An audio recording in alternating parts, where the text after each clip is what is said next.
dezembro, 18 anos de casado, 20 anos junto. E o dia que eu conheci a Kézia é o dia que eu conheci Jesus.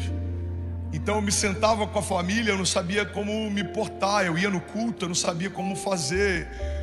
Eu vi a manifestação do Espírito Santo pela primeira vez. Eu vi o mover pela primeira vez. Eu vi o profético pela primeira vez. Eu vi palavras de conhecimento e de sabedoria pela primeira vez. E tudo isso era novo. Então eu não tinha histórico, bagagem, ferramentas, profundidade, raízes. Mas eu tinha vontade, eu tinha tempo, tinha fôlego. E aí eu comecei a fazer o que eu conseguia fazer. Eu comecei a servir de forma braçal. Eu lembro que acabava o culto de domingo e eu ia com o Kezinha lá em São Gonçalo, no bairro da Água Mineral, batendo de porta em porta, pedindo 1 quilo de alimento não perecível para montar as cestas básicas e ajudar na ação social.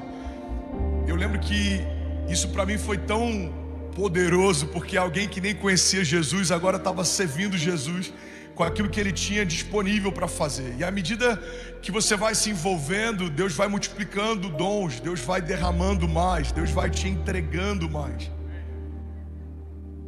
E eu percebi que o fato de não ter dificuldade de trabalhar para Ele ou de servi-lo é extraordinário, mas também pode se tornar um desafio. Se em algum momento a gente se enxerga só como um trabalhador de Deus, ou como um servidor de Deus, ou como um funcionário de Deus, Deus não te chamou para tornar você um CLT espiritual. O momento mais importante da tua história não foi o dia em que Deus te chamou para servi-lo, mas foi o dia em que Deus te chamou para Ele. Porque o maior milagre do Evangelho não é uma carteira de trabalho assinada pelo céu, é uma certidão de nascimento assinada por Deus. Você nasceu de novo, você nasceu para Ele. Alguém comigo aqui, diga amém. Aleluia. E Deus começou a falar comigo: André, você aprendeu a me servir, você aprendeu a trabalhar, mas nunca se esqueça que a parte de você que eu mais amo é quando você tem saudade de casa, quando você tem desejo de estar perto, quando você me procura, quando você me busca. Porque eu não te chamei para ser um trabalhador, eu te chamei para ser um amigo. E essa é a promessa que eu quero compartilhar, que muitos de nós têm deixado escapar sem perceber. A promessa que Deus nos fez de que podemos nos tornar amigos de Deus. Você pode falar para quem está do seu lado: eu quero ser amigo de Deus. Sabe, Deus me deu muitas oportunidades através da graça que Ele me deu, da relevância que Ele deu em algum momento, do alcance que Ele me deu em algum momento. E eu tive a oportunidade de conhecer muita gente. Alguns eu preferia não ter conhecido, porque o feed é muito melhor do que o backstage. O personagem é muito mais carismático do que a pessoa de verdade. Outros, o contrário. Gente que eu tinha uma baixa expectativa e que me surpreendeu demais pela humanidade, pela simplicidade, pelo favor de Deus que carrega, pela forma simples como lida com as pessoas. Mas uma coisa que eu achei interessante é que tem pessoas que você olha de longe e você fala: cara, eu queria ser amigo daquele cara. Você já teve isso com alguém? Esse cara deve ser muito legal, eu queria ser amigo daquele cara.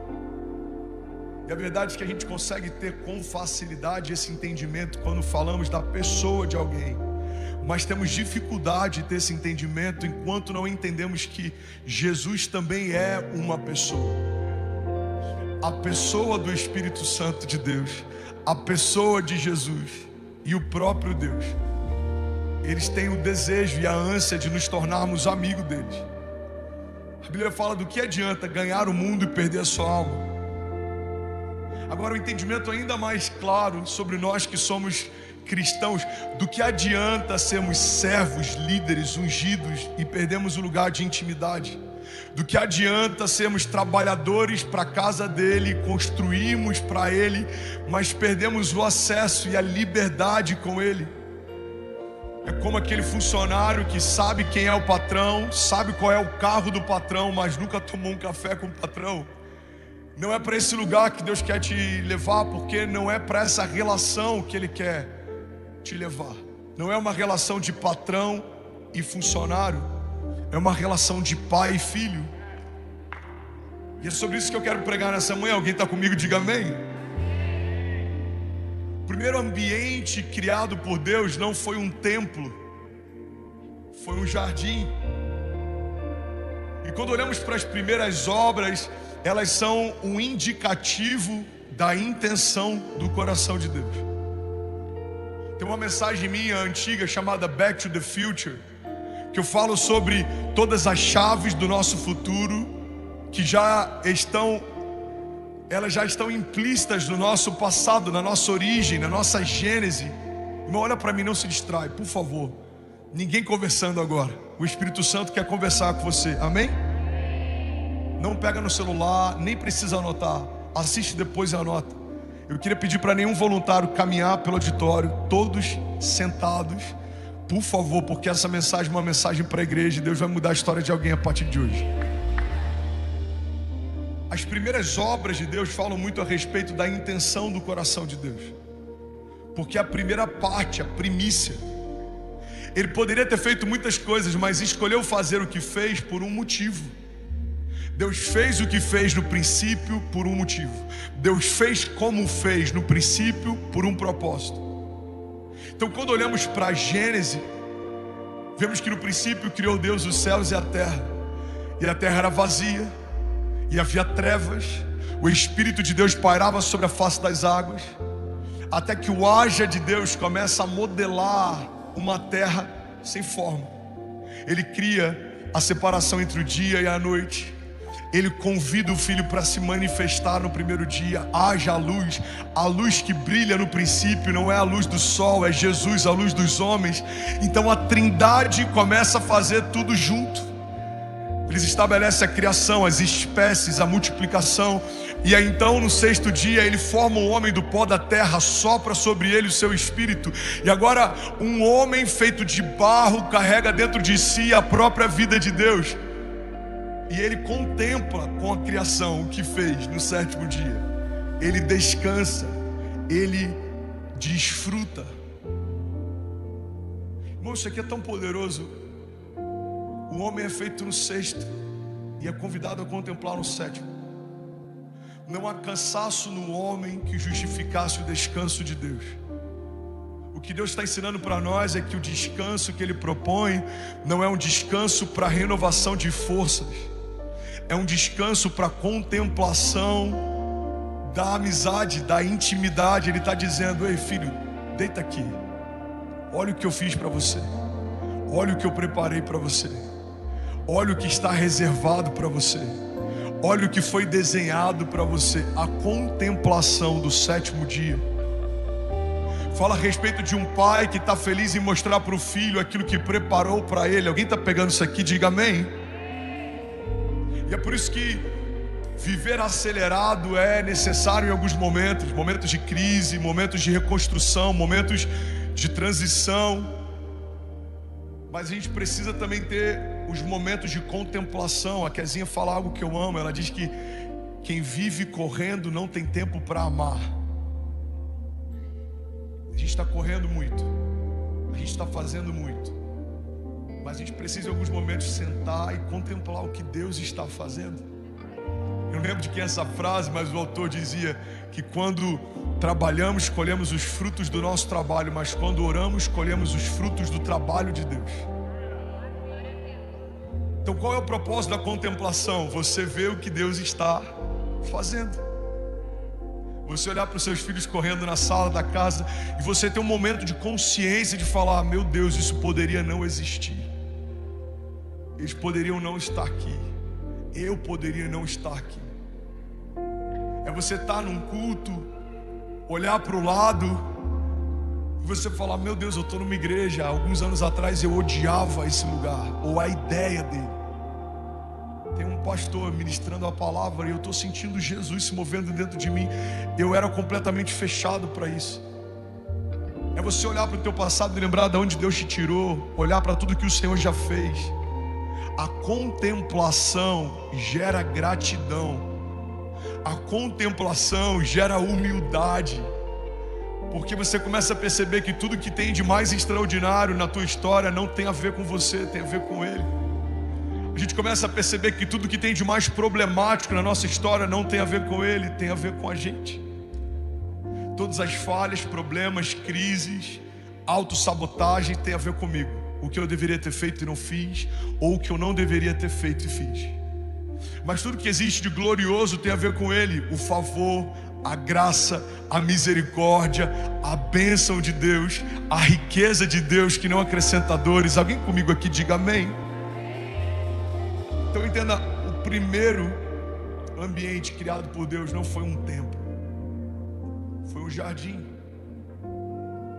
A verdade é que templos precisaram ser construídos porque a gente sujou o jardim. A criação pecou e foi expulso, não só por juízo, mas também por zelo. Já falei sobre isso aqui. Havia a árvore do conhecimento do bem e do mal e a árvore da vida eterna. O homem, numa natureza agora de pecado, se ele acessasse a vida eterna, seria eternamente pecador. É por isso que Deus expulsa a gente do jardim e Ele garante que a gente não vai conseguir acessar a eternidade até que venha antes dela a redenção. Então, quando Jesus se apresenta como caminho, verdade e vida, Ele primeiro redime o homem do pecado e depois dá acesso à vida eterna, para que sejamos não mais eternamente sujos, mas eternamente santos. Alguém aqui nessa manhã?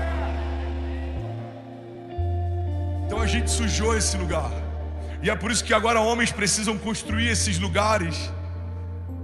Mas nenhum templo foi feito por Deus. Os templos são feitos por nós, porque em algum momento nós nos desconectamos de Deus. O papel original da religião, e o termo inclusive religião vem de religare, ou seja, o propósito da gente estar aqui nessa manhã é para que homens sejam reconectados com o Pai. A palavra sacerdote, pontífice, no original vem de construtor de pontes. O que é um pontífice? Alguém que constrói uma ponte entre os céus e a terra. Alguém que reconecta o pai com os filhos. Alguém que entendeu o ministério da reconciliação. A Bíblia diz que nós fomos reconciliados com Deus através do sacrifício físico de Jesus. Mas não só isso, recebemos também dele o ministério da reconciliação. Então todas as vezes que nós apresentamos Cristo, é como se o próprio Deus falasse através de nós: reconciliem-se com Deus. Você pode levantar sua mão e declarar isso? Digo, meu ministério principal é o ministério da reconciliação. Se você acha que o teu ministério principal é da intercessão, mas não entendeu ainda o poder da reconciliação, você vai ser como um pássaro que só tem uma das asas. Insiste em voar, mas não sai do lugar, porque você quer carregar o poder da palavra liberada e da oração, mas não se compadece de alguém que está perdido. Se você entendeu que o teu ministério é da ação social, se você entendeu que o teu ministério é qualquer um que seja, mas não entendeu que todos eles são baseados no ministério da reconciliação, você não entendeu nada. Porque qual é o propósito de profetizar, ou de orar, ou de libertar, ou de curar, se não o propósito de reconciliar essa pessoa com Deus a partir do que foi manifesto por Ele? Se unção não tem um propósito de gerar reconciliação, ela vira só entretenimento. Colocamos as mãos e alguém é batizado com o Espírito Santo, mas não quer caminhar com Deus. Colocamos as mãos e um tumor é expelido, alguém é curado, mas isso não gera reconciliação. Isso é perda de tempo, irmão. O nosso chamado principal é povoar o céu e saquear o inferno. Por isso eu quero declarar aquilo que a palavra diz: eu e a minha casa serviremos ao Senhor. Nenhum dos nossos se perderá, nenhum dos nossos se desviará. Todos juntos vamos subir aos céus, e há uma morada preparada para nós na eternidade. É o que diz a palavra e é o que eu creio. Alguém comigo diga amém. A Bíblia começa com Deus caminhando com o homem no jardim, e ela termina com Deus habitando para sempre com a sua criação. de Gênesis a Apocalipse. Princípio, um jardim que era lugar de encontro. Fim, a eternidade conosco. Você percebe que todos os livros, os evangelhos, todos os livros que estão entre o princípio e o fim falam a respeito de um propósito de Deus de trazer a criação para perto de si. Mas no princípio e no fim fala sobre um pai que quer ter intimidade com os filhos. Apocalipse 21:3. Eis o tabernáculo de Deus com os homens. Deus habitará com eles, e eles serão povos de Deus, e Deus mesmo estará com eles. Alguém pode dizer glória a Deus por isso? Igreja, tudo aponta para isso. O jardim que foi perdido, a cruz levantada, o véu rasgado, o Espírito derramado, a nova Jerusalém descendo. Toda a história das Escrituras são sobre Deus dizendo: eu quero você perto. Deus ama ver você ungido, poderoso, revestido de poder. Mas mais do que isso, Deus ama ver você perto. Por isso que o maior perigo da gente se tornar frequentador de igreja é nós não nos tornarmos amigos de Deus. Essa é a promessa que muita gente tem deixado escapar. Você se tornou admirador do pastor porque ama a pregação dele. Você se tornou simpatizante da fé porque gosta da vibe de um culto. Mas você ainda não se tornou amigo de Deus. Isso é loucura. Deus não sacrificou o único filho para a gente se tornar evangélico. O Pai não entregou o único filho para você se tornar membro da Celeiro. Todas essas coisas são só nuances daquilo que Ele de fato fez.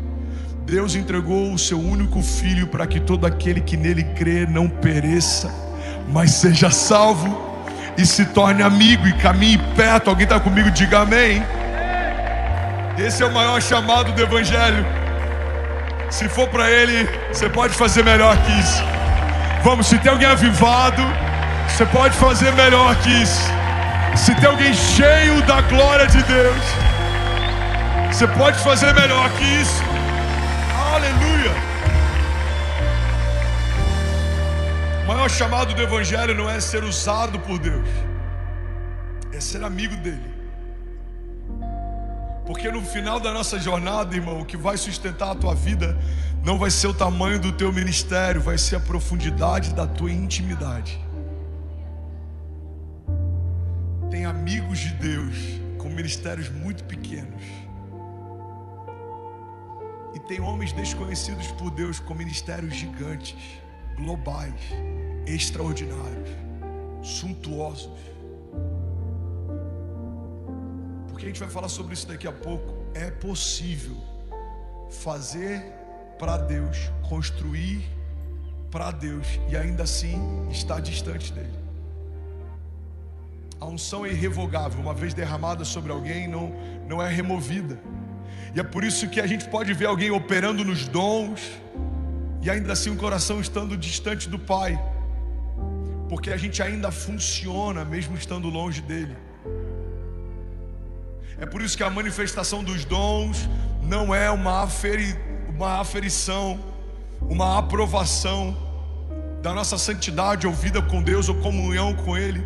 Tem gente que foi ungida um dia, continua operando na unção, mas o coração está longe de casa.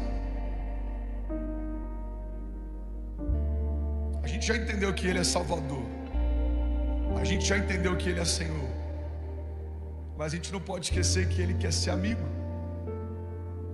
Você pode declarar isso, diga: eu quero ser amigo de Deus. Talvez a declaração mais impressionante, irmão, de toda a Bíblia acontece através do próprio Jesus. João 15:15 diz assim: já não vos chamo servos, porque o servo não sabe o que faz o seu senhor.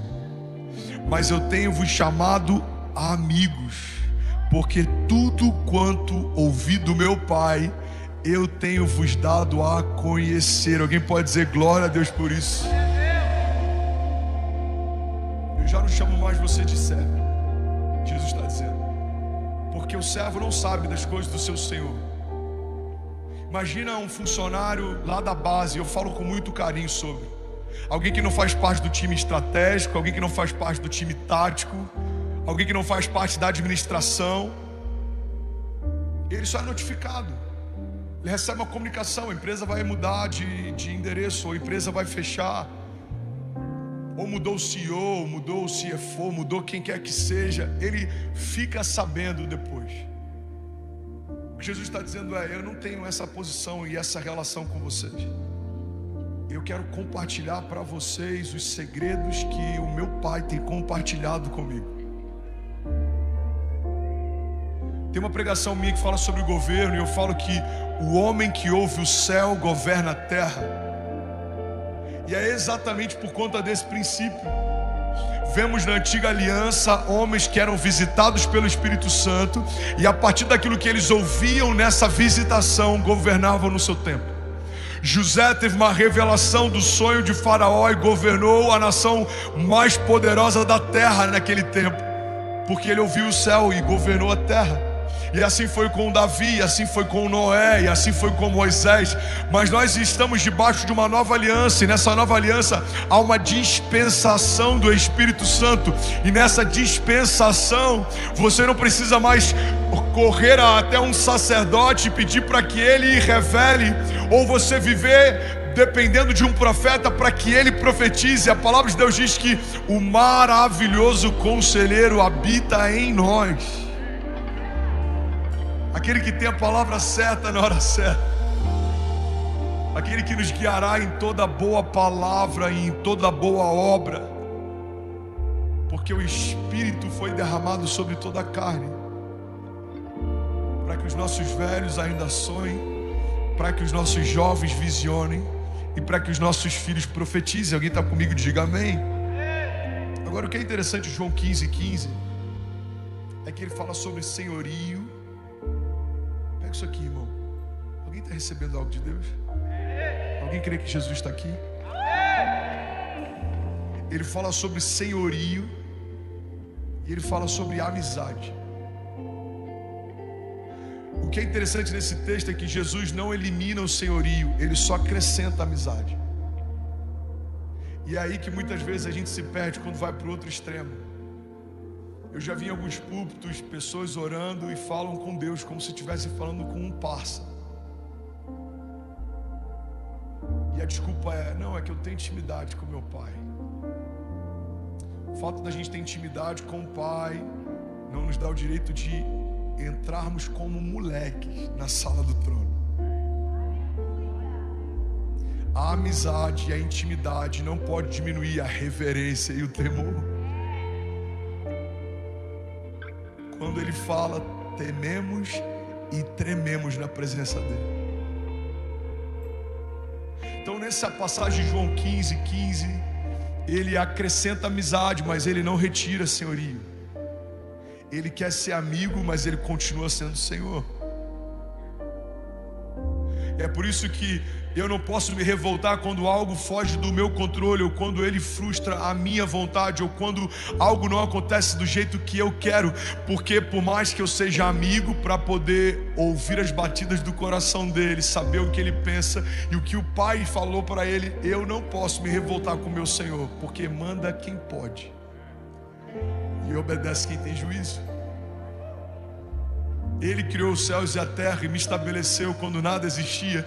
Ele me fez antes de todo gigante ao meu redor se levantar.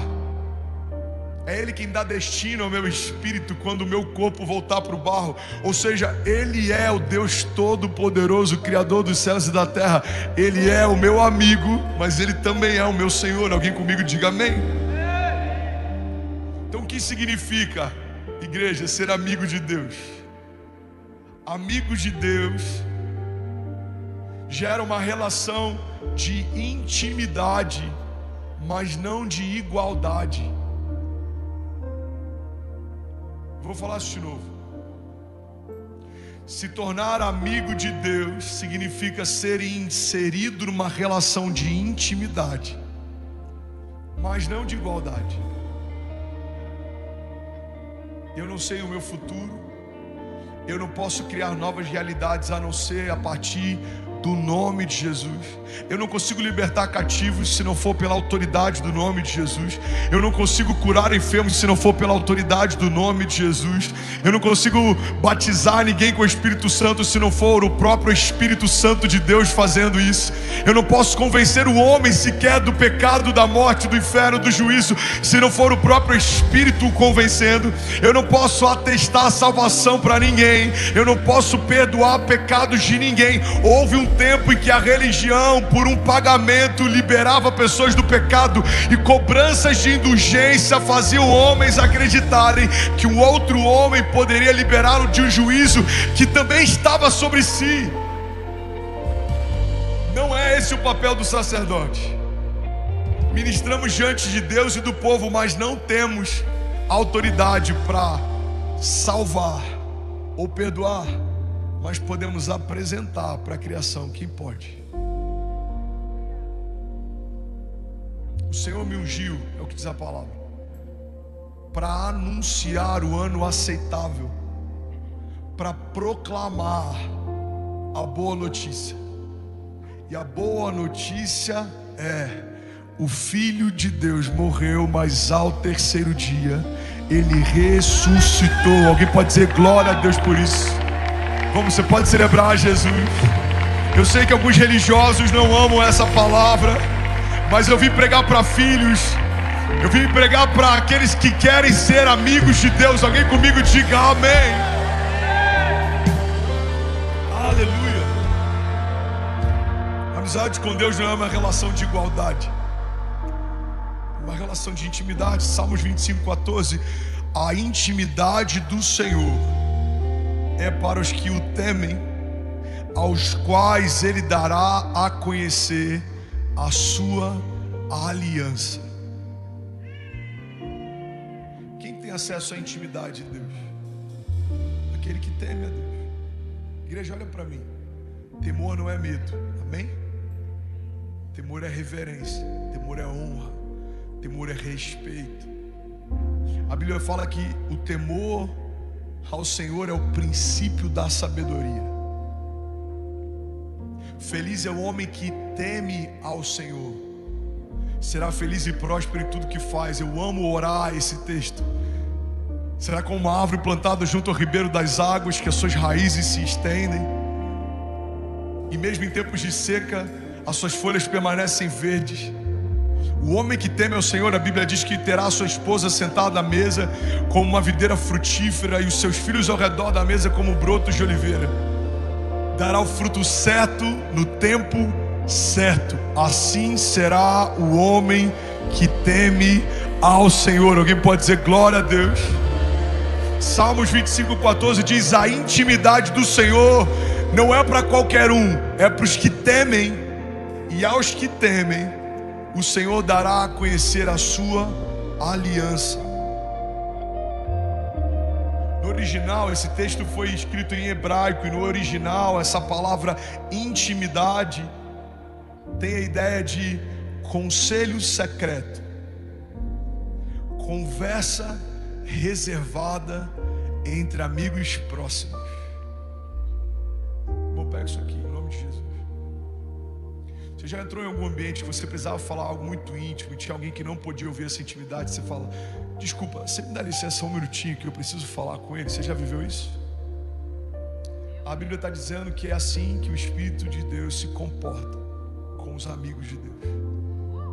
Para aqueles que o temem, Ele fará conhecer a sua aliança e a sua intimidade. Vamos voltar para o original no hebraico. O que é isso, pastor? Intimidade para Deus. Conselho secreto. Pega isso aqui, irmão. Conselho secreto. Conversa reservada entre amigos próximos. Esse é o motivo pelo qual mesmo os nossos inimigos, sendo mais fortes muitas vezes, tem uma fragilidade. Eles não ouvem o que a gente ouve de Deus, porque os conselhos secretos Ele dá para os seus. Filho, não entra nessa porta, o final não vai ser bom. Filho, não continua nessa mesa. Eu ouço o que você não ouve, eu sei o que você não sabe, eu vejo o que você não vê. Filho, não faz essa sociedade, não insiste nesse relacionamento. Um maravilhoso conselheiro quer se relacionar com a gente através de conselhos secretos, conversas que só se tem com amigos próximos. É por isso que o testemunho interior, as impressões do Espírito, são a forma pela qual Deus se revela e guia a igreja. Tem muitas direções que a gente já teve e as pessoas me perguntam: pastor, como é que você sabia? Ou como é que você teve essa ideia? Ou como que você pensou nisso? A maior parte delas vem por uma impressão no Espírito. Eu tenho uma impressão. A paz é o hábito do nosso coração. Tem uma impressão que é para ir, a gente vai. Eu tenho uma impressão que não é, a gente não vai. Eu não acerto sempre, porque eu estou me relacionando e aprendendo a me relacionar com o meu amigo. Amém? Mas eu acerto mais do que eu acertava. E faz a gente ter cada vez mais convicção de quando é Deus e quando não é Deus, quando é de Deus e quando não é de Deus. Alguém está comigo? Diga amém. O Espírito Santo não veio só para nos usar, o Espírito Santo veio para nos aproximar de Deus. Romanos 8,14 diz assim: pois todos os que são guiados pelo Espírito de Deus são filhos de Deus. Porque não recebestes o espírito de escravidão para viverdes outra vez atemorizados, mas recebestes o espírito de adoção, baseado no qual clamamos: Abba, Pai.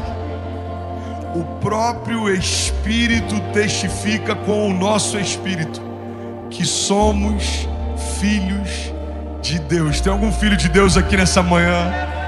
Vamos, alguém pode dar um brado de liberdade aqui nessa manhã? Vamos, alguém que é amigo ou quer ser ainda mais amigo de Deus? Você pode fazer melhor que isso. Aleluia! Vamos, quantos creem que Ele é digno? Quantos creem que Ele é santo? Quantos creem que Ele é bom? Será que você pode, pelo amor de Deus, fazer barulho?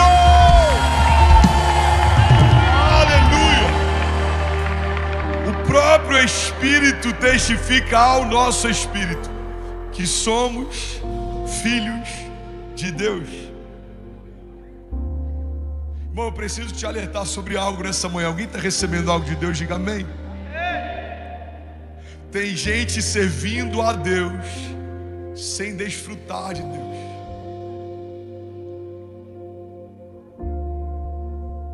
Tem gente trabalhando para Deus sem caminhar com Deus.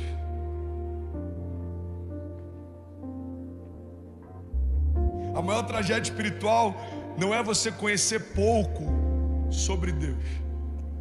A maior tragédia espiritual é você conhecer muito sobre Deus sem conhecer Deus. Essa era a crise dos fariseus. O drama dos fariseus não era falta de informação, era falta de intimidade. Conheciam muito a respeito de Deus, mas não conheciam nada sobre Ele. O Verbo encarnado se revela, caminha, está ao lado deles, e eles não conseguem perceber que é o Cristo caminhando ali. Você está comigo? Luta contra a tua mente. Eu sei que tem uma batalha. É domingo de manhã e eu estou pregando sobre uma das raízes da crise da criação com o Pai. Não seja ingênuo. Algo vai tentar roubar de você o que Deus quer derramar hoje. Mas você tem que se posicionar nessa batalha, amém? Eu estou tentando fazer a minha parte. Eu estou contando que você vai fazer a sua. Existe uma boa semente sendo liberada. Eu quero crer que tem uma boa terra recebendo, para que ninguém te roube essa semente, para que não caia entre espinhos, para que não caia entre pedras. Alguém está recebendo essa boa palavra? Diga glória a Deus. Lembra de Paulo no caminho de Damasco? Pega isso aqui, irmão, olha para mim. A Bíblia fala que quando Cristo se revela para ele no caminho, a pergunta dele é: quem és tu, Senhor? Cara, isso aqui é muito louco. Quem és tu, Senhor? Ele sabia que era Deus, ele só não sabia quem Deus era. Não entendi, pastor. Eu vou trazer mais clareza. Quando aquilo acontece, ele sabia, é Deus. Ele só não sabia quem Deus era. É como se algo acontecesse, você falasse: ah, isso aqui são os políticos, mas você não sabe qual político. Alguém está pegando? Imagina que você tem vários filhos e chegou, tem uma bagunça, você fala: foram os meus filhos. Você só não sabe qual filho. Tem gente que conhece tudo a respeito de Deus, mas não conhece Deus. Conhece os versículos, conhece as epístolas, conhece o princípio e o fim das escrituras, mas não conhece o autor e a palavra. Quando ele fala, fica em dúvida. Quando ele age, fica em crise. Irmão, é por isso que muitos se tornam até teólogos, mas a sua teologia se torna vanglória, não intimidade. Teve um tempo que alguns seminários foram chamados de cemitérios, porque pessoas iam para conhecer mais da palavra e acabavam se tornando frios em relação a ela. A palavra não é como um corpo morto que precisa ser dissecado numa autópsia. A palavra é um corpo vivo que precisa ser descortinado. Ele quer se despir, ele quer se revelar, ele quer se apresentar. Muito prazer, eu sou o autor da sua vida. Muito prazer, eu sou o Deus da tua história. Muito prazer, eu sou aquele que te poupou no ventre da tua mãe. Muito prazer, eu sou o caminho, a verdade e a vida. Muito prazer, eu sou a esperança. Muito prazer, eu sou o teu Pai. Aleluia. Aleluia. E esse era o drama dos fariseus. Não tinham falta de informação, mas faltava para eles intimidade. E é por isso que sacrificam Jesus. Olha para mim, irmão. Tim Keller dizia: não crucificaram Jesus porque ele era um cara legal. Você não crucifica caras legais, você crucifica ameaças. O problema da religião com Cristo não é porque Cristo curava enfermos, eles não estavam nem aí. O problema da religião com Cristo não é porque Cristo manifestava esperança, eles não estavam nem aí. O problema da religião com Cristo é que Cristo usava o mesmo texto base que eles usavam, mas na vida de Cristo era diferente, gerava sinais, prodígios e maravilhas. Isso então cria uma ameaça, porque agora há um bloco que fala, mas não vive o que fala, prega, mas não vive o que prega, ensina, mas não manifesta o que ensina. E existe um homem simples caminhando num burrinho que fala de cura e pessoas são curadas, que fala de liberdade e pessoas são libertas. Vamos, alguém? Ele fala e manifesta o que fala. Aleluia. Aleluia. Olhamos para os fariseus e é fácil a gente olhar e falar: ah, isso era um problema da época dos fariseus. Mas há um farisaísmo moderno. Pessoas que falam de segunda chance, de novos começos, de novas realidades. Pessoas que falam de redenção, de salvação, de restauração, mas não dão uma segunda chance para ninguém, mas se tornam líderes presunçosos, mas são frios com Deus, mesmo queimando nos púlpitos. A pior coisa que eu e você podemos nos tornar é sermos trabalhadores eficientes na obra, mas sermos desconhecidos por Deus. Deus disse que naquele dia alguns chegarão diante dele e falaram: Senhor, no teu nome eu curei, no teu nome eu libertei, no teu nome. E ele vai dizer: aparta-te de mim, eu não vos conheço. Operar na unção, trabalhar na obra, servir ao reino é extraordinário, mas não é isso que garante salvação. Deus não te ungiu para você ser um empregado gospel ou um CLT ungido. Deus te chamou para Ele. Deus te chamou para Ele. A pergunta que eu mais recebo: tem tempos que eu não vou pregar fora, tenho pregado aqui domingo, segunda, terça e quarta. Mas eu lembro que quando eu pregava um pouco mais fora, a maior parte das pessoas que me abordavam no final dos cultos e conferências me perguntavam: qual é o meu propósito? Como é que eu descubro o meu propósito? Se a gente for traduzir, o que as pessoas normalmente querem me perguntar é: qual é o ministério que eu me encaixo? Qual é o ministério que eu posso servir ou liderar? Irmão, o teu propósito principal, primal, absoluto, a base sobre todas as outras coisas, o princípio de todas elas é Cristo. Você foi chamado para Ele, você foi chamado para Ele, e a partir desse chamado, qualquer outra coisa que você faça é extraordinário, porque primeiro você está fazendo o que foi chamado para fazer, você está construindo intimidade, você está buscando Ele, você está edificando o jardim, você está preparando o altar. Alguém está comigo? Diga amém. A Bíblia não começa com culto. A Bíblia começa com uma caminhada. Já parou para pensar nisso? É poderoso vir para cá e estar nesse púlpito ministrando uma palavra, mas o que Deus fez no princípio não foi isso. Deus não edificou um púlpito no meio do jardim. A Bíblia diz que Deus, todos os dias, na viração do dia, ia caminhar com ele.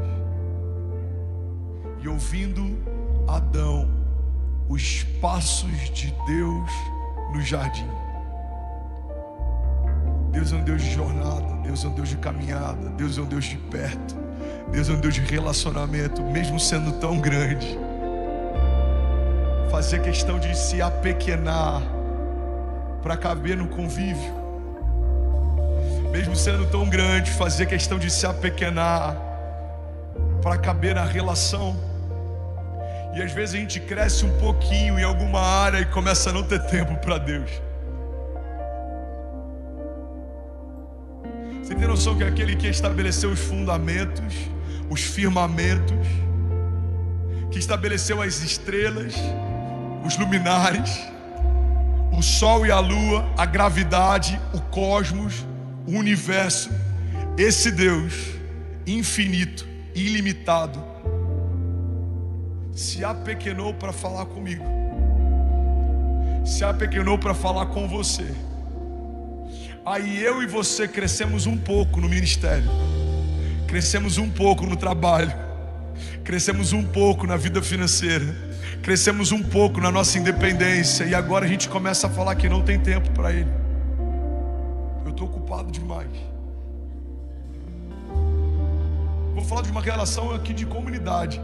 Pastorzão, desculpa, mas eu estou muito pegado no trabalho. Meu irmão, eu não estou parando. Pois é, o Deus Criador dos céus e da terra parou tudo por você. Não é possível que a gente não possa parar tudo de vez em quando por Ele. Você está comigo? Aleluia. O projeto inicial nunca foi religião. O projeto inicial sempre foi sobre a amizade. Deus não constituiu a criação para estabelecer religião sobre ela. Deus estabeleceu a criação para Ele estabelecer intimidade com ela. Deus quer ser amigo. Você pode falar isso? Diga: Deus é o meu amigo. diga: Ele é um amigo fiel. Ele é um amigo fiel. Sabe, uma das coisas que fica muito claro quem tem uma vida saudável de oração é quando você pede para alguém orar. Você está comigo aqui? Time, vocês estão comigo? Amém? Você pede para alguém orar, e eu não estou julgando a linguagem de ninguém, amém? Eu só vou fazer um exemplo. Você pega alguém jovem, que a linguagem é simples, aí você pede para ele orar. Querido Deus, amado Pai, fala: não. Para, mano. Você não precisa assumir um lugar de formalidade quando vai falar com ele. Isso só deixa claro que está em falta esse lugar de intimidade. Quando fechamos os olhos e falamos com Deus, isso tem que ser uma conversa. Pai, eu te agradeço por essa manhã, por tudo que o Senhor preparou. Eu te agradeço por cada vida que o Senhor trouxe até esse auditório. Eu te agradeço pela graça de poder pregar a tua mensagem. Eu te agradeço, Jesus, pelo favor que o Senhor tem liberado sobre nós. Eu te agradeço pelo temor que o Senhor está gerando na igreja. Pai, eu te agradeço por cada vida que vai ser salva nessa manhã. Assim como eu falo com você, assim como eu prego para você, é como eu falo com Ele. A oração precisa ser uma conversa, porque toda conversa parte de um princípio: há intimidade para se conversar. Você está comigo? Tem gente que não abre mão de orar antes das refeições em ambientes públicos, mas não faz questão de ter uma vida de oração no secreto. Tem vezes que eu já fui julgado por não fazer uma oração formal antes de comer no restaurante. Mas muitas vezes essa formalidade é só protocolo. Olha o que a palavra de Deus diz: não façam como os religiosos, que oram alto nas esquinas para que todos vejam. Não, fecha a porta do teu quarto e busca ao teu Pai em secreto. Porque aqueles que o buscam em secreto, Ele os recompensará. Alguém está comigo? Diga amém. Amigos conversam. Fala para quem está do seu lado: amigos conversam. Me ajuda a pregar. Fala para quem está do outro lado: amigos conversam. O nosso amigo quer conversar com a gente mais. Amigos conversam. Isso é uma coisa que Deus tem me convidado para voltar para esse lugar, porque os últimos meses foi tão cansaço, foi tanto cansaço, tanta luta, prova, para permanecer de pé, para continuar acreditando, para não ser afetado na minha identidade, para refutar toda a mentira do inferno, para poder continuar sonhando, para poder edificar o novo, discernir o novo. E se teve uma coisa que me ajudou, foi o tempo de resenha. Alguém gosta de resenha aqui, sim ou não? Tinha dito que eu estava mal, falava com alguns amigos: mano, comprei uma carne, vem aqui para casa, pelo amor de Deus, eu preciso resenhar, falar nada com nada. Se você ama ter amigos em casa, se você ama viajar com amigos, se você ama fazer algo legal com amigos, você não tem a desculpa de falar que não entendeu ainda qual é o peso de uma amizade. A gente só precisa desenvolver esse prazer na nossa amizade com Deus também. E eu não estou dizendo que é fácil. A gente vive, segundo Augusto Cury, essa síndrome do pensamento acelerado. A gente vive, segundo a OMS, a maior crise de ansiedade e de desafios emocionais da história da humanidade. A nossa mente não desliga, a gente toma uma série de estimulantes, a gente tem que conviver com uma série de problemas. É difícil fechar os olhos e desconectar. Eu não estou dizendo que é fácil, eu não estou dizendo que é simples. Eu acredito que é mais desafiador hoje do que era no passado. Mas é para esse lugar que a gente precisa ir, senão tudo que a gente está fazendo vai perder o sentido. Se a única palavra que você ouve são os 40 minutos que eu prego, se o único louvor que você ouve são os 30 minutos que o louvor ministra, existe algo de errado na tua relação com Deus na semana. Porque a palavra que sustenta, é a palavra que alimenta, é a palavra que nos mantém seguros, é a palavra que libera destinos, é a palavra que edifica, é a palavra, é pela palavra que o mundo existente e conhecido foi estabelecido, é pela palavra que tudo aquilo que era invisível se tornou visível, é pela palavra que Cristo sustenta as promessas, é pela palavra. Alguém pode levantar as mãos e declarar isso? Diga: eu creio que há poder em toda palavra que sai da boca de Deus. Diga: eu vou mover pela palavra e pela intimidade. Aleluia. Esse é o nível mais alto da autoridade e da maturidade espiritual. Eu tenho 12 minutos. Alguém consegue ouvir por mais de 12 minutos essa palavra? Esse é o nível mais alto de maturidade espiritual. Quando Deus deixa de ser apenas a fonte das bênçãos e Ele passa a ser a própria recompensa. Bom, olha para mim, pega isso aqui. A gente tem que perseguir esse lugar.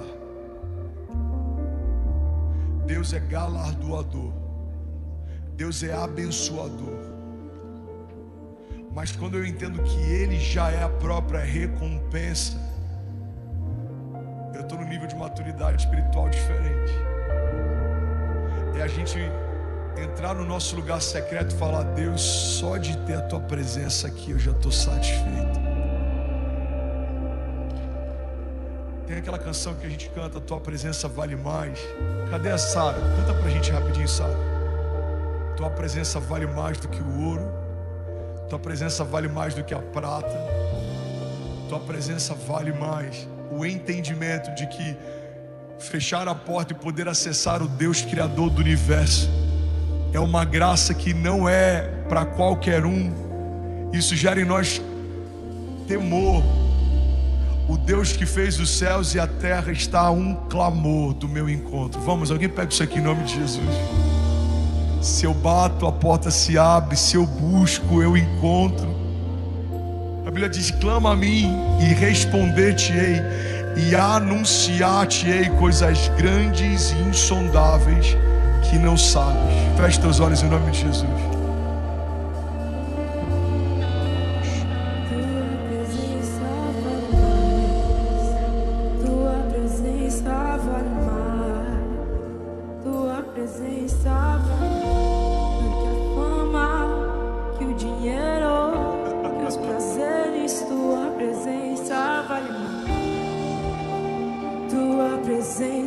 Vale mais, tua presença vale mais do que a fama, que o dinheiro, que os prazeres. Tua presença vale mais, tua presença vale mais, tua presença vale mais do que a fama, que o dinheiro, que os prazeres. Tua presença vale mais.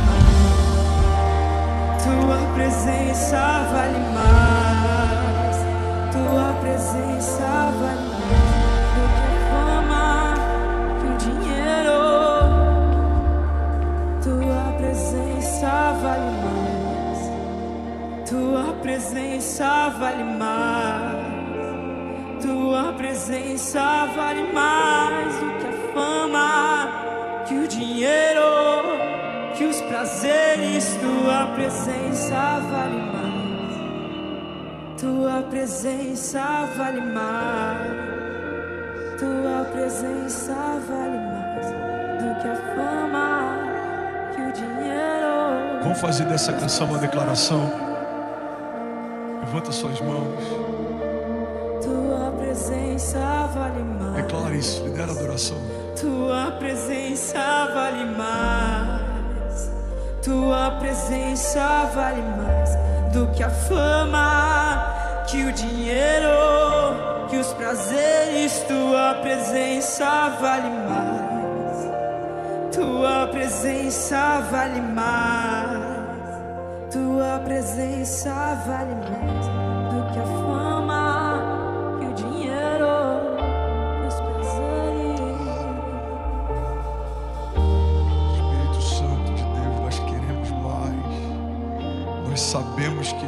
mais. Atrai o nosso coração para esse lugar, Jesus.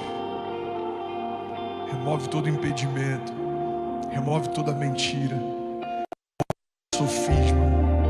Remove, Jesus, todo bloqueio. Remove, Pai, tudo que tem nos impedido de acessar esse lugar. A gente sabe que precisa dele, mas tudo tem tentado nos roubar dele. Nesse lugar existe refrigério, Pai. Nesse lugar existe escape. Nesse lugar existe alegria. Nesse lugar existe renovo.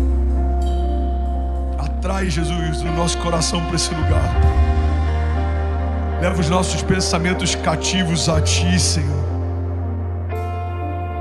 Cessa toda a tempestade emocional. Silencia toda palavra mentirosa. Remove, Jesus, tudo que nos impede de romper, tudo que nos impede de nos derramarmos. Remove tudo que nos impede de Te buscar mais, de Te desejar mais. Nós queremos mais. Você pode declarar isso? Diga: Pai, eu sei que existe mais, e eu quero mais. E eu Te entrego o meu coração. Eu Te entrego o controle. Eu Te entrego o governo. Eu Te entrego a minha agenda. Eu Te entrego o domínio. Eu Te entrego tudo.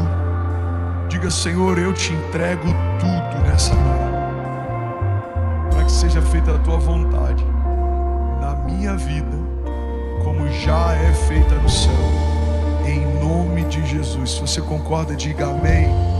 Aleluia. Alguém comigo ainda? Diga amém. Aleluia.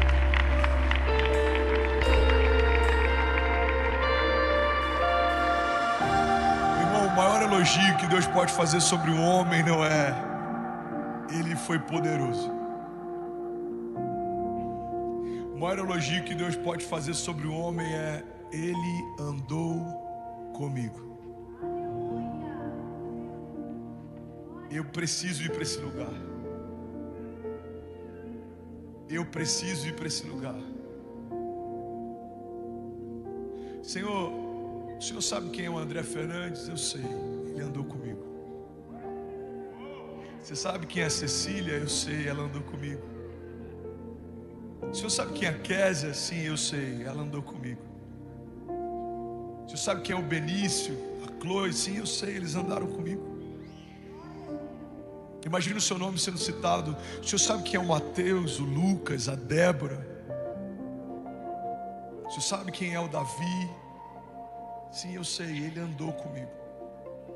Foi assim com Enoque. Quem é Enoque, pastor? Enoque é o homem que desapareceu dentro da presença. Enoque é o homem que desapareceu dentro da presença.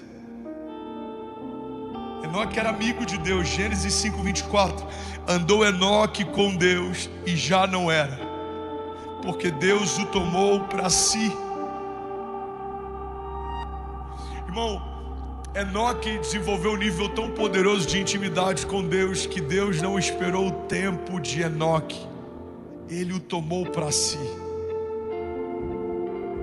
Enoque andava com Deus e já não mais era. Ele sumiu dentro da presença. Alguém está comigo aqui?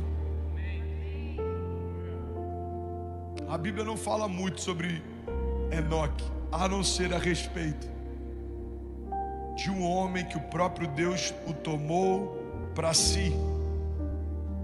A Bíblia fala de um homem que ele é nominalmente chamado de amigo de Deus. E esse homem é Abraão, o pai da fé. Abraão é o único homem que explicitamente é chamado de amigo de Deus em toda a Bíblia.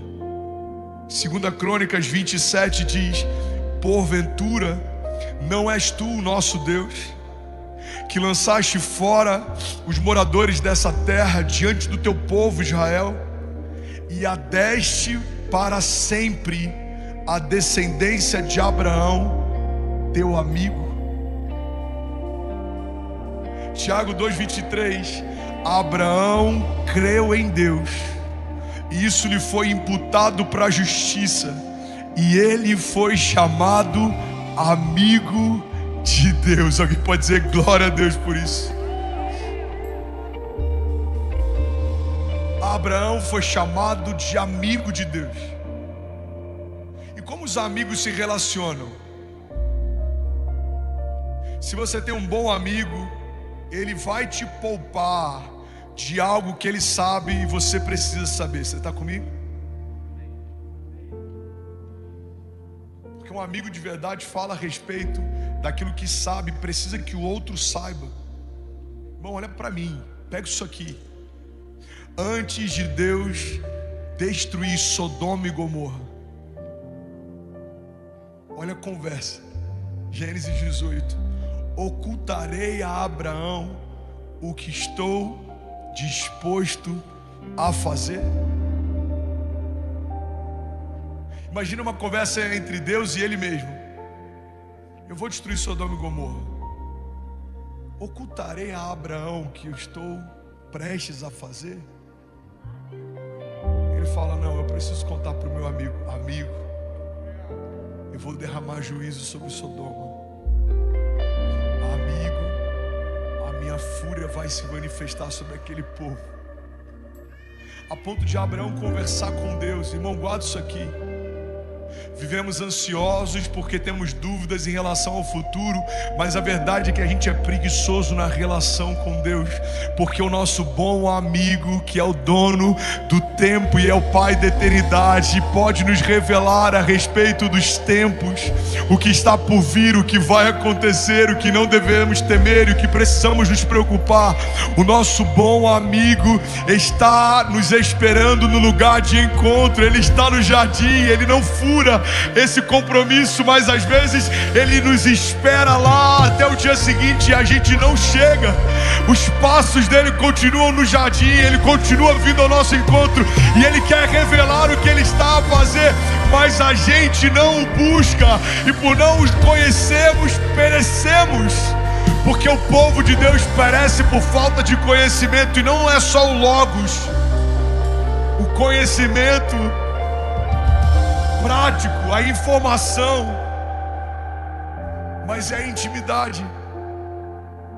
Você pode conhecer um versículo de cor, mas se você conhece a Deus, você tem tudo. Você pode conhecer todos os versículos em todas as traduções, até o original, mas se você não conhece a Deus, você não tem nada. Eu conheci muitos homens simples que nem sabiam conjugar bem o verbo. Eu conheci algumas irmãs do coque que não falam bem com concordância verbal. Eu fui discipulado no início da minha jornada por homens simples, lá na Assembleia de Deus em São Gonçalo, e alguns deles tinham um emprego muito simples, nem se formaram no ensino médio, mas quando eles abriam a boca, o céu descia.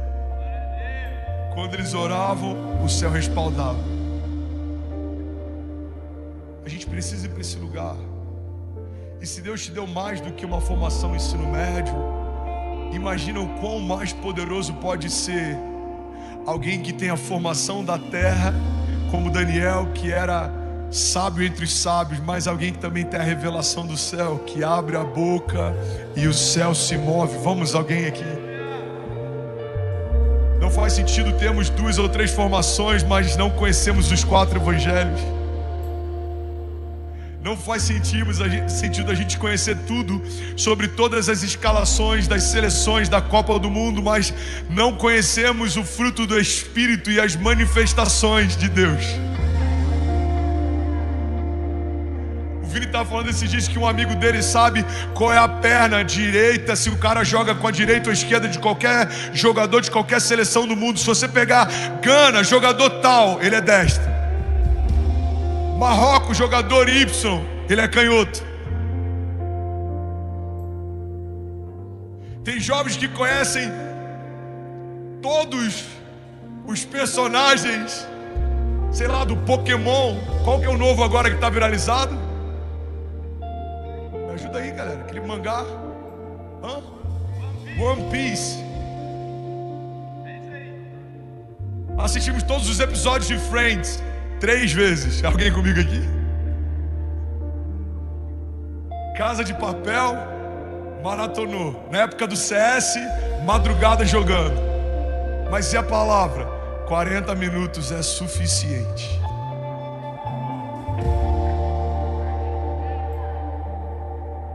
Saiu um filme novo. A gente faz fila para poder assistir as primeiras sessões.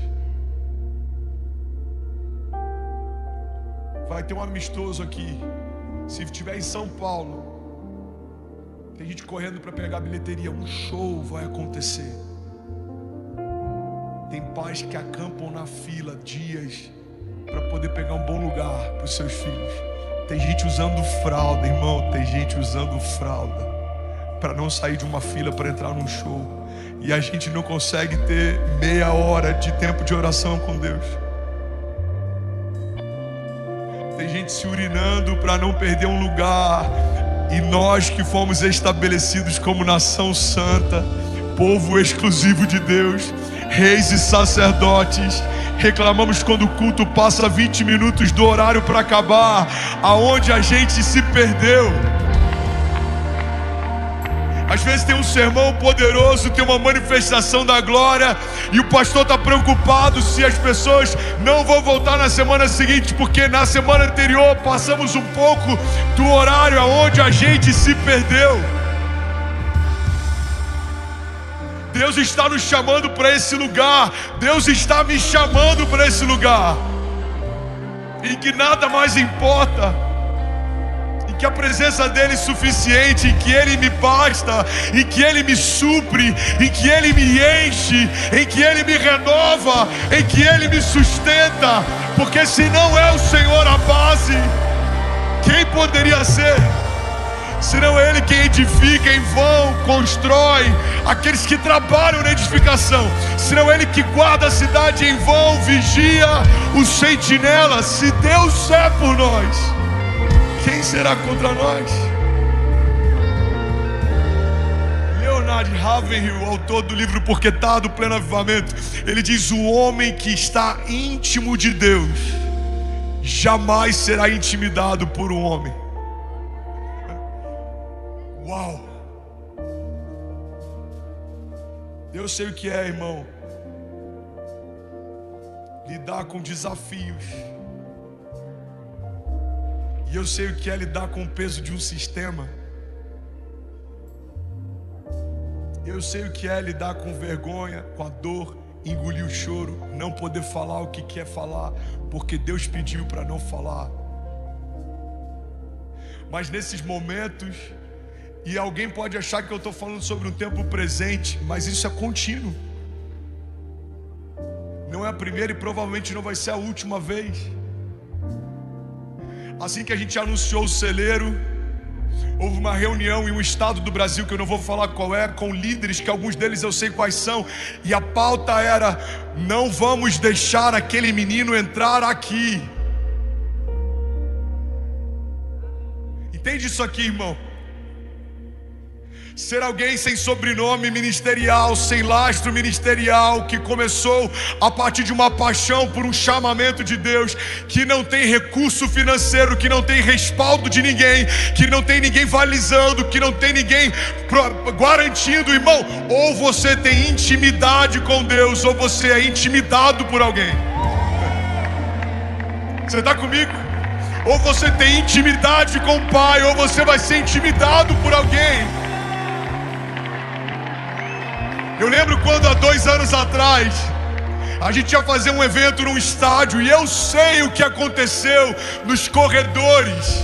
Eu sei pessoas que se levantaram dizendo: esse menino não vai fazer esse evento. Então cai alvará, levanta o liminar, aí vem o Tribunal de Justiça. E aí um dia, debaixo de uma fúria santa, irmão, eu passei dias defecando sangue sem ninguém saber, literalmente pregando a mensagem do Evangelho, cheio de graça e sangrando por dentro. Mas um dia eu apontei o dedo para a câmera e falei: pode ser lobby de televisão, pode ser governo, política, pode ser quem for, ninguém para a igreja de Jesus. E paz, meus senhores, uma lei municipal que há décadas estava estabelecida foi alterada, porque o homem que tem intimidade com Deus não é intimidado por ninguém. Alguém comigo diga glória a Deus. Aleluia. Aleluia. Pastor, então você está dizendo que não podem tocar? Podem tocar. Você está dizendo que não podem matar? Podem até matar. Está dizendo que não podem calar? Podem, até conseguem calar. Você está dizendo que eles não conseguem impedir? Podem, conseguem sim. Se não conseguissem, a gente não teria visto na história bíblica profetas com cabeças entregues em bandejas, homens apedrejados. Só lê o livro dos mártires. Alguns empalados, perseguidos, cortados ao meio. O dinheiro compra muitas coisas. Comprou o lugar secreto de Jesus. 30 moedas de prata fizeram um discípulo escolhido a dedo apontar onde estava o Salvador da humanidade. Mas a nossa alegria é o entendimento de que a nossa história não termina nesses dias. Podem tentar afetar a tua reputação, mas nos céus, quando perguntarem o teu nome, Deus vai dizer: eu sei quem Ele é, Ele andou comigo.